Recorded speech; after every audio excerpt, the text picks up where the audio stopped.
What's up, everyone? It's your boy JP back again with another video. And today I have the Poco X3 Pro. Real quick, let's jump into specs. This has a Snapdragon 860 chipset. That's a 7 nanometer processor. Snapdragon 860. It's almost 3 gigs. It's 2.96 gigahertz, if I'm not mistaken. Octa-core, obviously. I have the 8 gigabyte model with 256 gigs of internal storage. It does have expandable memory for a for a micro SD card. Has a 48 megapixel main rear shooter in the back. It does have also an ultra wide, a macro, and a depth sensor. Of course, the flash, which you can see there. Really nice design too, which I'll get to here in a second here. It has a 120 hertz refresh, 1080p, Full HD plus IPS display. Not AMOLED, unfortunately. And that's probably this phone's biggest drawback if I had to pick one. It does have 33 watt fast charge wired, which is included in the box there with your Type C cable. You got your stickers there, of course. Welcome to the Pogo family. The usual, has a 5160 milliamp battery. As I was just going over the charging speeds, it does have UFS 3.1 storage, and again, a lot of phones that have that UFS 3.1 storage don't feature micro US. Listen to me, y'all. I'm all over the place this morning. Most phones that have a UFS 3.1 storage capability don't feature micro SD, micro SD card slots. So this is one of the few. I forgot to put the included case over there too. Sorry about that, y'all. But yeah, that's that's odd. That's actually something that I just realized while doing this video and looking at the sheet right there, the little overlay. Using that as a little bit of a cheat sheet. I knew this had UFS 3.1, and as y'all know, I'm a big fan of micro SD card slots. I hate that a lot of flagships don't have them. And I've said to myself for the past year, more than a year now, that I would say around the time that your flagship started coming out last year, like with your Galaxy S20, it's a rarity to find a phone that still has a micro SD card slot and also feature UFS 3.1 storage capabilities. Granted, that micro SD card is going to slow that storage speed down, which I think is why a lot of manufacturers don't include the two together. But give us that choice, give us that option, and I like that the Poco X3 Pro here does that. And even before I realized that, there's a lot of things that I do like about this phone, but there's a couple of things that I don't like as well. Let's see. I'm trying to think if I went through the bulk of the specs. The screen size is 6.67 inches, typical Xiaomi fashion. I usually round it up and say 6.7 inches. It does have the punch hole. I have it in dark mode, so it's kind of really hard to see there. But you can see it right there. It's not as small as a lot of your Xiaomi phones are coming out with this year. They've been known for having the smallest punch hole design with the release of the Mi 11, and it's only gotten smaller. Your Poco F3, which is the same thing as the Redmi K40 that I have on my channel, has, to my knowledge, the smallest punch hole design. This phone doesn't have that. And really, if you couldn't already tell, this phone doesn't share the design of any Xiaomi phone released this year, including even the Poco F3. The they're all following the Mi 11's design language. The Redmi Note 10 Pro does, the Mi 11 Lite does, the Poco F3, the Redmi K40 does. They are even the Black Shark 4. They're all following the design language of the Mi 11. That's not a bad thing. I love that design. But we're already flooded with it. So, yes, this phone is designed after a device that came out almost a year ago, the Poco X3 NFC, which came out last summer. I think I even have that on my channel. And this phone looks exactly like it. They did a few things to kind of differentiate the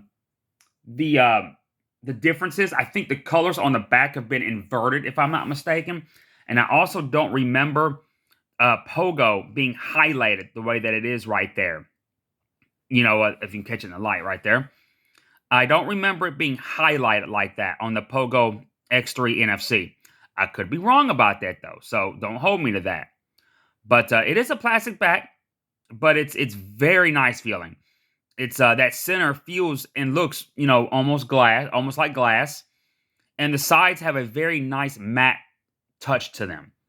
So it's not cheap whatsoever. You see it has that camera array, that camera design as they were going with last year.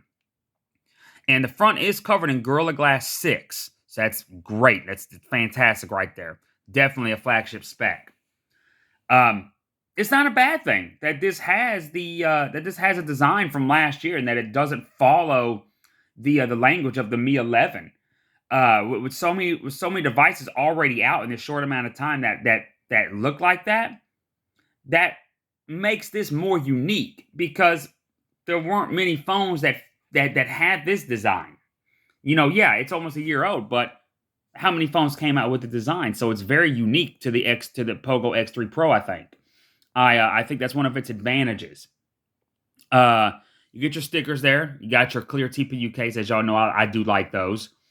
They're not as cheap as they look, and they're clear. I like it. It allows me to show off the aesthetics of the phone, as you hear me say in almost all of my videos.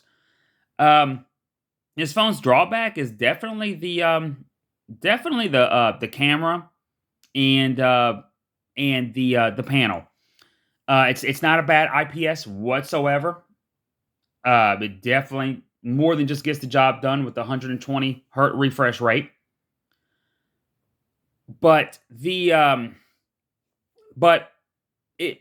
you watched my video already that I did on the Galaxy A32 5G, the Galaxy A32 5G is definitely a lower end phone, and it has an IPS and LCD panel instead of Samsung's famous OLED.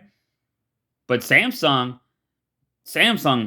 I mean, for a company that's not known for LCDs, they did fantastic on the screen of that A32 5G. That LCD looks better than this, and that's a much lower end phone. I wouldn't say much lower end. It does have 5G, which this does not. And that kind of leads me to my next subject. The Snapdragon 860. What is it? Honestly, with the release of the Snapdragon 780G now, I kind of beg that question now myself. It's just a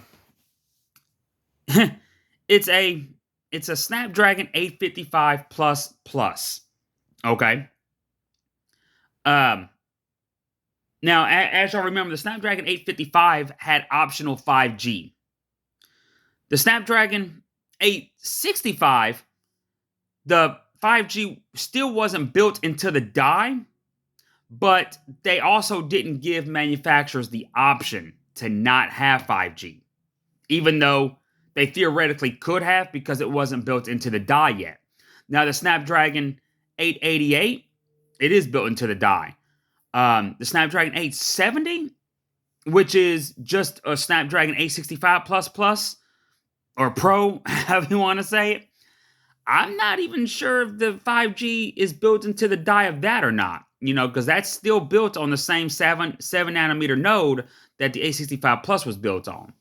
But, again, the A65 and A65 Plus, you had to have 5G.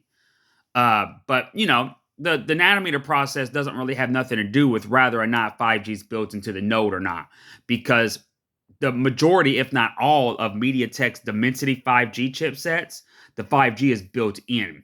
And their processors from last year were 7 nanometers. And even this year, when Qualcomm has moved to 5 nanometers, your latest Dimensities, like your 1100 and 1200, are built on 6 nanometer processes.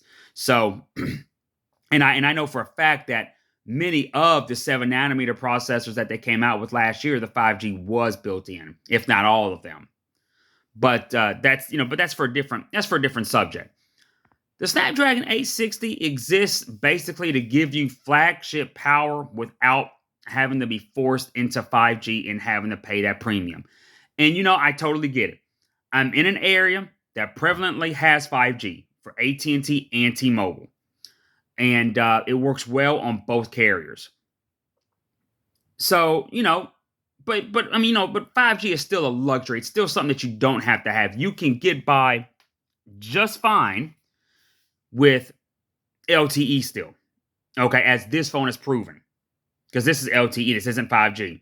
And this thing sails on AT&T's network. It has all the bands needed for T-Mobile as well, except band 71. And again, it may even have band 71. As I said many times, these don't even list all of the bands that they actually truly do have a lot of times. But I'm not going to go into that here.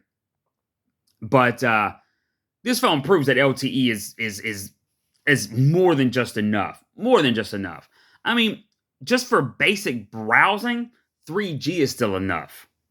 And this is coming from a tech freak. I embraced 5G. Like I said in another one of my videos, I almost renamed my channel with something with 5G in it. And I was only gonna purely bring 5G phones, nothing else. And I was contemplating that early last year. I didn't end up doing that because there's still a lot of great phones that come out without 5G, like this one right here. As y'all know, not only am I a big Xiaomi fan, I'm an even bigger Poco fan. Well, no, I would still say more Xiaomi. Let me backtrack a little bit there. But the Poco X3 Pro, it exists for people, and along with the Snapdragon 860, this is the first phone with it, it exists for people who do not want to be forced into 5G. They don't want to pay that premium for it. Rather, they have it or not. Because granted, if I don't have 5G, I definitely don't want to pay for it, pay the premium just to have it. And we could talk future-proof all you want, but the way that I upgrade phones, future-proof really doesn't mean a whole lot to me. I'd be the type anyways where when 5G became available, then I would upgrade. A lot of people are like that. I'm not the only one. But this phone is extremely powerful. It has almost, current gen flagship power, if not current gen flagship power, depending on who you ask and what you read and whatnot. Genshin Impact plays wonderfully on this phone. The screen doesn't dim. The phone doesn't overheat. I mean, it sails. Just as I said, the LTE does. This, now, of course, this came out before the Snapdragon 780G and the Mi 11 Lite 5G. That's the first to feature that chipset. Now that has an Adreno 642. This right here has an Adreno 640. And when they're benchmarked, the first benchmark, this processor will edge out barely. It'll edge out the Snapdragon 780G. But any other consecutive benchmark done after that, this drops and drops and drops. Whereas the Snapdragon 780G and the Mi 11 Lite 5G keeps its benchmark steady, steady, steady. I mean, they barely go down, if go down at all, doing consecutive benchmarks. Now that, of course, has a lot to do with overheating.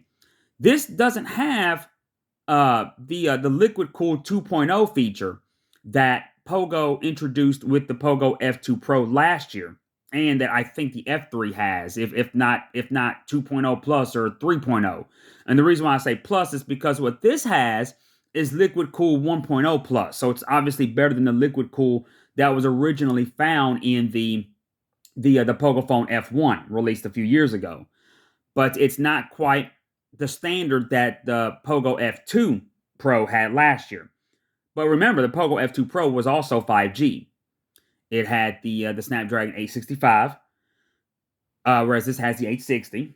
And you got to keep that in mind. They do do certain things to take certain things away to keep the price point intact. The 6 GB variant of this phone you can get in the US off of eBay for like $320 or $330. Definitely worth it. Definitely worth it. The camera, I honestly, to me, it's all in the software. It has a 48 megapixel shooter. It's not bad hardware by any means. It's hardware from like 2 years ago, if even that. And it's by no means bad. It's the software. And that's the problem with a lot of these phones. Even your gaming phones suffer from that. Your gaming phones, man, they can have the latest camera hardware, and they still take horrible pictures and videos just because of the software. The software, and it wasn't a priority of theirs, and that's kind of the case here. Because Poco does kind of, in a way, advertise this as somewhat of a gaming phone, even though it's really not. Again, it's one of those things. Again, it depends who you ask. What they think, but but now with the Snapdragon 780G out and the Mi 11 Lite 5G, if you can get that for around the same price, I would say go with that, honestly. Because, yeah, you're going down to a 90 hertz from 120 hertz, but you're also getting an AMOLED. I'd rather have a 90 hertz AMOLED than a 120 hertz IPS. Okay? Now, if they would have done a 144 hertz IPS LCD, kind of like what Xiaomi did with the Mi 10T series late last year, that would be a different story. But the Mi 10T also had a better quality LCD than this. That also made a big difference.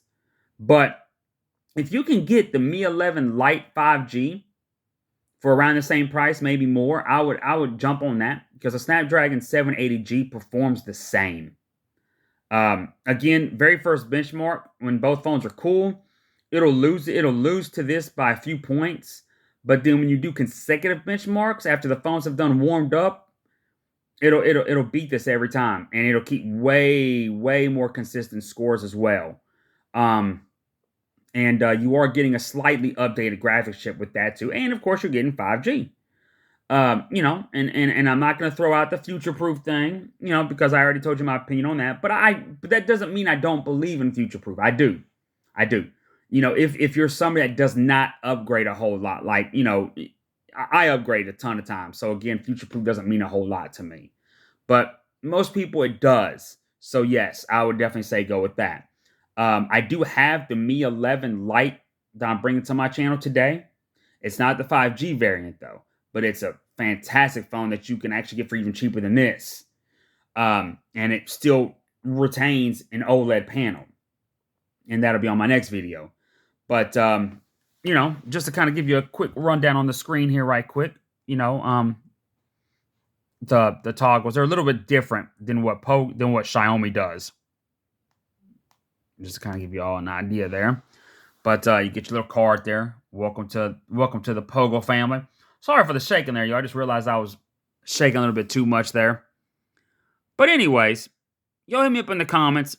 Let me know what y'all think here. Hope y'all enjoy this video. And I will see y'all in the next one. Peace out.